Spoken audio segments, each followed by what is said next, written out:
Melania Trump visits migrant kids and claims she wants to help reunite them with their families. Melania Trump visited one of the detention centers housing migrant children taken from their families at the border, where she met the kids and vowed she'd find a way to reunite them with their parents. We have pics and video. First Lady Melania Trump held a roundtable with the heads of a child detention center in McAllen, Texas on June 21, telling them that she was there to learn more about the facility. The center houses kids from ages 12 to 17, and looks, from first glance, like a daycare or school. But the kids are not there willingly. They're migrants who arrived in the United States with their parents, only to be forcibly separated and imprisoned apart from their parents. Like the rest of us, the First Lady apparently doesn't know much of what's going on near the southern border, though her husband, President Donald Trump, is the reason this prison for innocent children exists.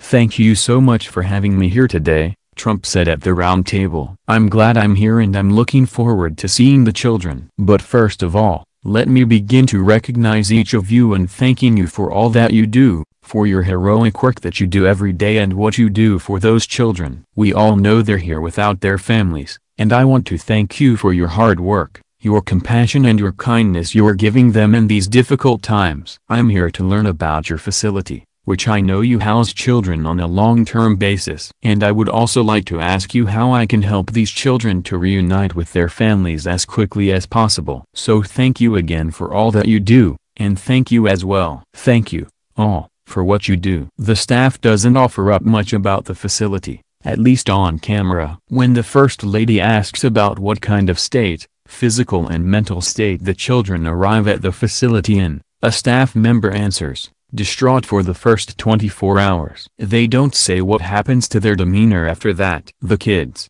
according to staff, are only allowed to speak with their families over the phone twice a week, during 10-minute calls. After this, Trump left to go meet the kids, but the cameras didn't follow. The surprise visit comes 4 days after the First Lady released a rare public statement through her spokeswoman, Stephanie Grisham, condemning the practice of separating children from their families. Trump said that she hates to see these kids taken from their parents, and wants both sides of the aisle to come together to achieve immigration reform. She believes we need to be a country that follows all laws, but also a country that governs with heart, the statement read.